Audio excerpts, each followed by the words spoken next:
ஆண்டவராக இயேசு கிறிஸ்துவின் நாமத்தில் தொலைக்காட்சி நீங்கள் யாவருக்கும் உங்களுடைய அன்பின் வாழ்த்துக்கள். இந்த நாளின் செய்தி, இந்த ஆண்டு எல்லைக்குள்ள வந்திருக்கிறோம்.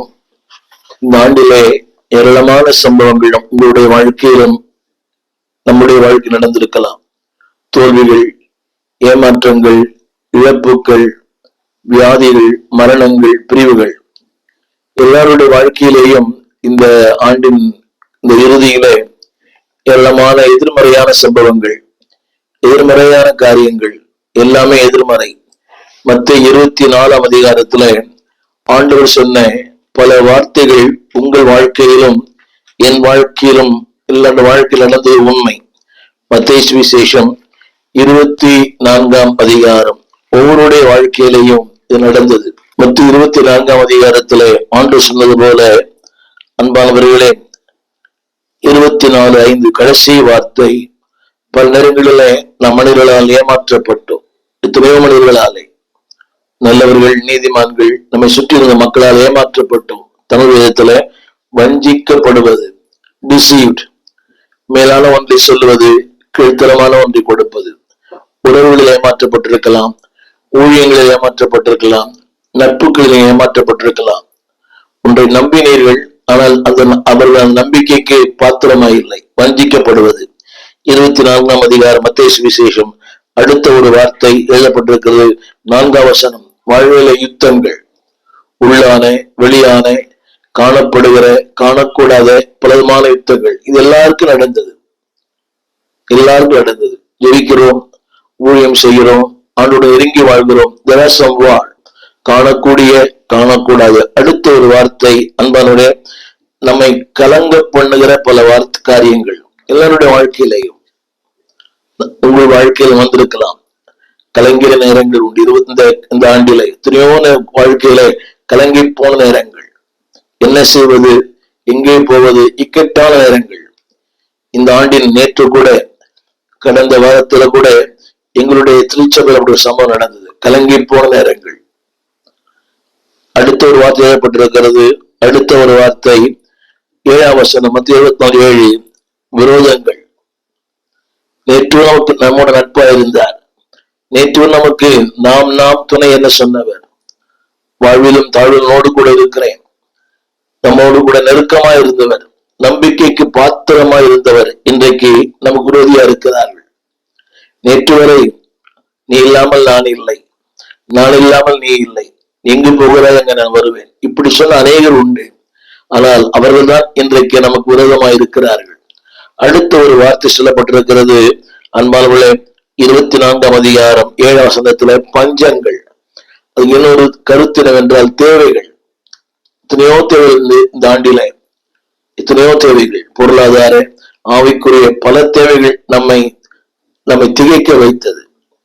தேவை நிறைந்த உலகத்தில் வாழ்கிறோம். தேவைகள் ஆகிறோம். என் முன் எடுப்பினும் சோர்ந்து போவதில்லை நீ என்னோடு இருக்கும் போது. அதிகமான தேவைகள். அடுத்து அந்த வசனத்துல 24:7 நான் சொல்வது எல்லாமே negative things that happen in our life. கொள்ளை நோய்கள். இந்த ஆண்டுல எத்தனை வியாதி, எத்தனை மருத்துவர், எத்தனை மருத்துவமனை.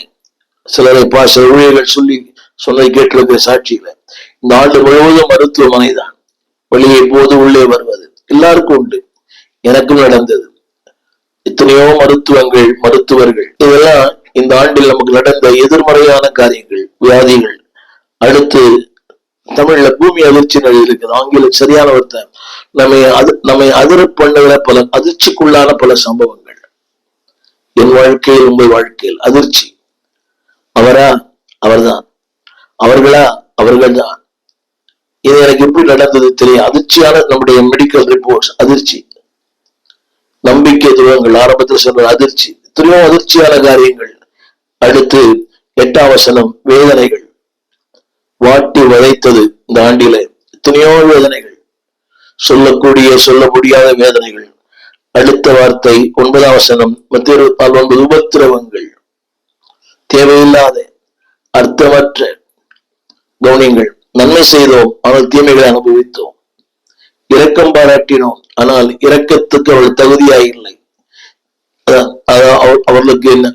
அவர்களுக்காக எல்லாவற்றையும் செய்தோம், அவளுக்காக பாடுபட்டோம், ஆனா இன்றைக்கு அவர்கள் நம்மை பாடுபடுத்துகிறார்கள்.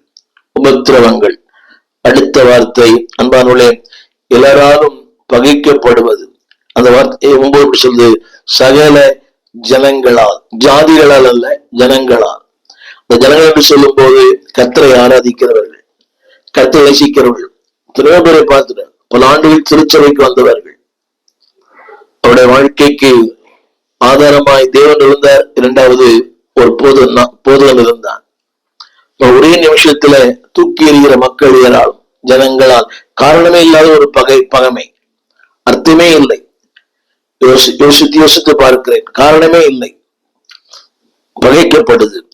அது மட்டுமல்ல, நம்மை இடர பண்ணின பல காரியங்கள் எல்லாமே ஒரே மாதிரிதான் இருக்கும். நம்ம இடர பண்ணின நன்றா ஜெபிச்சிருப்போம், நன்றா ஊழியம் செய்து நல்ல ஒரு சரியான பாதையிலே போய் கொண்டிருப்போம். But there are so many obstacles on our life. எத்தனையோ இடர்கள். அடுத்த வார்த்தை சொல்லப்பட்டிருக்கிறது, நம்மை காட்டி கொடுக்கும் உறவுகள். குடும்பத்துல இருக்கிறாங்க, நண்பர்கள் இருக்கிறாங்க. இயேசுவோட ஒரு யூதாஸ், அதாவது சமயம் பார்க்கிறவர்கள். அது வரைக்கும் நம்மளோட தான் இருப்பாங்க. ஆனால் அந்த ஏற்ற சமயம் பார்க்க நம்மை பழிவாங்குகிற மக்கள் ஏராளம். நம்பிதான் ஒன்றை அவர்களுக்கு சொல்லுகிறோம், அவர்கள் நம்மை காட்டி கொடுக்கிற அது அன்றாட மனைவியை காட்டி கொடுக்கிற கணவன், கணவனை காட்டி கொடுக்கிற மனைவி. இன்றைக்கு கூட செய்தித்தாளிலே ஊடகத்துல ஒரு அண்ணன் தவறு செய்தான், ஒரு பாலியல் பலாத்காரம் இன்றைக்கு வந்தது தொலைக்காட்சியில காலையில, அந்த அண்ணா பல்கலைக்கழகத்துல. அந்த தம்பியை அவருடைய சட்டையை காட்டி கொடுத்தார். இது தவறு, சரி தவறுன்னு சொல்ல மாட்டேன், இது உண்மை. இது ஆனா பல்கலைல நம்ம அதாவது காட்டி கொடுக்கிற பல சம்பவங்கள், அது தவறா சரியா என்ற வார்த்தைக்குள்ளே வர வேண்டாம். அதாவது நம்மை பழி வாங்குகிற உலகம் இது, காட்டி கொடுக்கிற உலகம். அடுத்து ஒருவரை ஒருவர் பகைக்கின்ற ஒரு வாழ்க்கை. குடும்பங்களை பார்க்கிறோமே, ஒரே குடும்பத்துல பிறந்த 3 சகோதரிகள் ஒற்றுமையா இருக்க முடியல. ஒரே தகப்பன் வயிற்றில் பிறந்த 3 சகோதரர் ஒற்றுமையா இருக்க முடியல, ஒருவர் பகைத்து. இதான் வாழ்க்கை. பணம் எல்லாரையும் பிரித்து விடுகிறது. சில வழக்கு நீதிமன்றம் வரைக்கும் போகிறது பகைமை. அடுத்து மட்டுமல்ல, 11ஆம் வசனத்துல ஊழியங்களிலே கூட வஞ்சிக்கப்படுகிற மக்கள் ஏராளம். நீண்ட காலம் திருச்சபைக்கு போனவர்கள், என்ற ஆய்க்குரிய சத்தியத்தை கேட்டவர்கள், ஒரு பிரசுத்தமான பாதையை வாழ்ந்தவர்கள். ஆனா இன்னைக்கு டிஸ்ட்ராக்டட். வசதி, வாழ்வு, செழிப்பு, உடை மாற்றங்கள் எல்லாமே, சுய அலங்காரம் எல்லாம் மாறி போச்சு. Deceived by the people. இந்த இருக்கிற உபதேசங்கள். ஒரு காலத்திலே வெண்வஸ்திரம் தான், இன்றைக்கு அந்த வஸ்திரங்களை கண்கொண்டு பார்க்க முடியவில்லை, வேதனையா இருக்கிறது. ஒரு காலத்துல வெண்வஸ்திரம், ஈவன் அவருடைய காலணி கூட வெள்ளையா இருந்தது. இன்றைக்கு எல்லாமே மாற்றம். அதுக்கு அவர் சொல்லுகிற வார்த்தை என்னவென்றால், அது அறியாமையின் காலம், இது அறிந்து கொண்டேன். இத்தனை மதியீனமான வார்த்தை. இதுதான் வாழ்க்கை. 12ஆம் வசனம், அக்கிரமம். இத்தனையோ நம்முடைய வாழ்க்கையில நடந்த சம்பவங்கள் எல்லாம், அதாவது எல்லாமே எதிர்மறை. Everything just opposite. நன்மை செய்தோம், தீமை வந்தது. வெளிச்சத்திற்கு காத்திருந்தோம், இருள் வந்தது. அநேகருக்கு நாம் கண்ணாய் இருந்தோம், நம்மை குருட்டாக்கி விட்டார்கள். வாயா இருந்தோம், நம்மை ஊமையாக்கி விட்டார்கள். இதுதான் உலகம். அக்கிரம மிகுதி. திருச்சபையிலே கூட, உறவுகளில கூட. அடுத்த வார்த்தை, அன்பு தணிந்து போகும். அதனால அந்த வார்த்தையை கவனிக்க வேண்டும். அதாவது அன்பு செலுத்தவில்லை என்றால் அதுல ஒரு கவலையும் இல்லை. நம்ம எத்தனையோ பக்கம் சந்திக்கிறோம், எதிர் வீட்டுல, பக்கத்து வீட்டுல, எவ்வளவு பேர், நூற்றுக்கணக்கான மக்கள் இதனதோடு சந்திக்கிறோம். ஒரு குடியிருப்பில ஏராளமான மக்கள் இருக்கிறார்கள். சென்னை பட்டணத்துல எவ்வளவு பேர் இருக்கிறாங்க, ஒரு தெருவில, வீதியில. We don't care about it. அவங்க அன்பு செலுத்துறாங்களா இல்லையா என்பது பிரச்சனை இல்லை. ஆனா அன்பு செலுத்தினவர்கள் அன்பு செலுத்தாத போது அது மனவேதனை, மன உளைச்சல். அன்பு தனிந்து போகிற காலம். திருச்சபைக்குள்ள பாருங்க, அப்படி அவ்வளவு ஒற்றுமையா இருப்பாங்க. 2 பேரும் ஒரே உடை உடுத்துவார்கள். அவங்க ஈவன் ட்ரெஸ் பண்ணா கூட, அந்த ட்ரெஸ்ல கூட, காஸ்டியூம் கூட ஒரு ஒற்றுமை. சேர்ந்தே வருவார், சேர்ந்தே போவார்கள். இன்றைக்கு எல்லாம் மாறிவிட்டது. இது அன்பு தனிந்து போகிற காலம். அது மட்டுமல்ல, இதெல்லாம் நான் சொன்ன அத்தனையுமே நெகட்டிவ் பாயிண்ட்ஸ். ஆனா ஒரே ஒரு சத்தியம் என்னவென்றால், தேவன் நம்மோடு கூட இருந்தார். ஒரு சொன்ன வார்த்தை, உலகத்தின் முடிய பரியந்தம் சகல நாட்களிலும் தோல்வி வந்தது, ஏமாற்றங்கள் வந்தது, விளக்கரிப்பு வந்தது. எத்தனையோ நேரங்களில் இந்த ஊடகத்துல நான் பல ஆண்டுகள் பேசுகிறேன். ஆனால் பல இடங்களில சோர்வுகள் ஏற்படுகிறது. பல பல காரணங்களால சோர்வுகள் சொல்ல முடியாது. நினைக்கிறேன் இவங்களுக்கெல்லாம் சோர்வு வருமா? நிறைய வரும். நம்பிக்கை துரோகங்கள், இப்ப சொன்னா நிறைய காரியங்கள்லாம். புரிந்து கொள்ளாத உறவுகள், புரிந்து கொள்ளாத மனிதர்கள், புரிந்து கொள்ளாத சக விசுவாசிகள், ஊழியர்கள். வேதம் சொல்வது, அன்பானவர்களே, இதெல்லாம் இந்த ஆண்டு நம்ம உங்களுக்கு நடந்தது, எனக்கு நடந்தது. ஆனா ஒரே ஒரு பாசிட்டிவ் தெரியுமா? நான் சகல நாட்களிலும் உங்களோடு கூட இருக்கிறேன். சொன்னவர் உண்மை உள்ளவர். நான் சொன்ன எல்லாவற்றையும் நீங்கள் திரையிலே பாருங்கள், அத்தனையும். இது எல்லாவற்றின் மத்தியிலேயும் தேவன் நம்மோடு இருந்தார், இருக்கிறார், இனிமேலும் இருப்பார். அவர் மாத்திரம் இல்லை என்றால் இந்த இத்தனை காரியங்களில நாம் என்னைக்கோ விழுந்து போயிருப்போம், ஒன்றுமில்லாமல் போயிருப்போம். இத்தனை பாடுகளுக்கு மத்தியில், இத்தனை போராட்டங்களுக்கு மத்தியில் ஸ்டில் we are existing. வாழ்வு சொன்னால் ஒரே ஒரு காரணம், வாக்கு பண்ணினவர் உண்மை உள்ளவர். சகல நாட்களிலும் உங்களோடு கூட இருக்கிறேன்.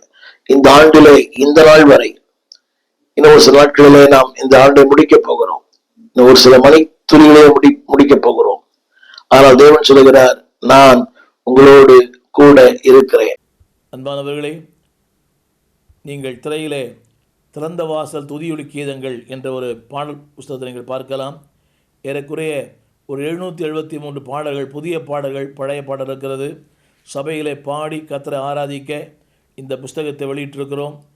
இது ஊழியர்களுக்காக, சபைகளுக்காக நாங்கள் அதை குறைந்த விலையிலே கொடுக்கிறோம்.